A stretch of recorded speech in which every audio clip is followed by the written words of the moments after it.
Coucou tout le monde! Alors je suis super contente de vous retrouver aujourd'hui pour une nouvelle recette gourmande et ça sera des cupcakes sans sucre et sans huile, donc parfait pour votre rééquilibrage alimentaire pour celles qui en font un ou tout simplement pour celles qui préfèrent manger des biscuits sains.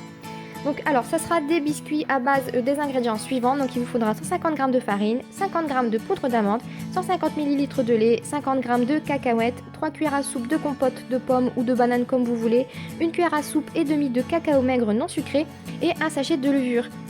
Donc moi j'ai rajouté aussi 100 g de chocolat, noir bien sûr, à 85% de cacao. Donc dans un premier temps, on vient mettre les cacahuètes dans un sac congélation et on va venir les réduire un peu en miettes. Donc vous pouvez laisser des morceaux, ça n'a aucun incidence sur la recette. Moi vous verrez, j'ai laissé des demi-cacahuètes complètes et ça donne un petit peu plus de croustillant à la recette. On vient ensuite mélanger les ingrédients secs dans un grand saladier et on va venir les remuer tout simplement pour mélanger le tout.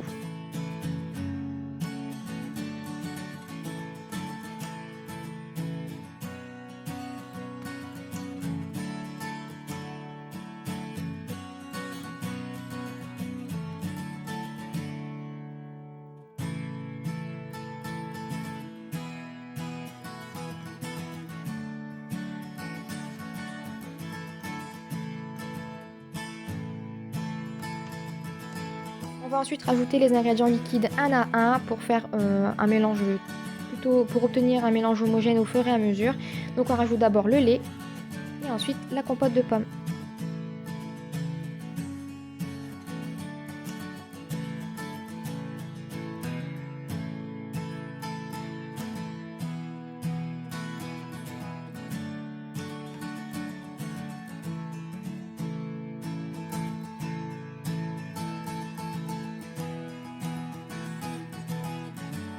Mélange bien et une fois que vous avez obtenu un mélange à peu près homogène, vous pouvez disposer donc le mélange dans vos petits moules à muffins.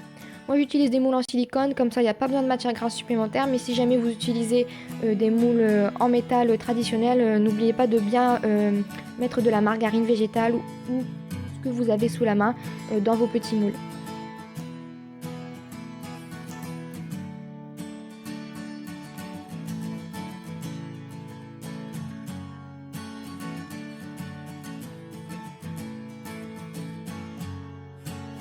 Et on va venir les faire cuire 18 minutes dans un four préchauffé à 180 degrés. Et voilà ce que ça donne. On va venir s'atteler à la garniture en chocolat.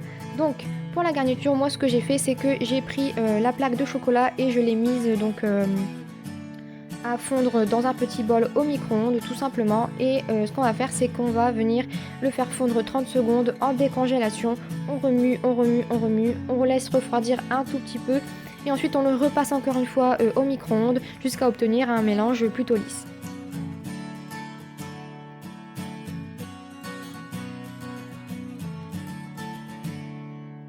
Ensuite on va venir découper nos petits cupcakes, donc vous voyez à peu près où je les découpe. Il faut qu'il y ait donc en fait le bas du cupcake qui rentre dans le moule et qu'il y reste un petit étage, donc 2-3 mm, histoire de pouvoir faire le petit nappage au chocolat à l'intérieur. Vous voyez à peu près comment je fais, vous voyez je découpe, je laisse à peu près 1,5 cm, je remets le fond dans le moule à cupcake et ensuite on va venir s'occuper donc de la ganache au chocolat. Et voilà, donc je récupère le bas de mon cupcake et je viens le garnir de chocolat noir, vous pouvez mettre le chocolat que vous voulez, mais le noir c'est un petit peu celui qui est meilleur pour la santé. Je mets environ 2 à 3 cuillères à café de chocolat et je viens ensuite recouvrir de mon petit chapeau et ensuite on viendra les mettre tous au frais.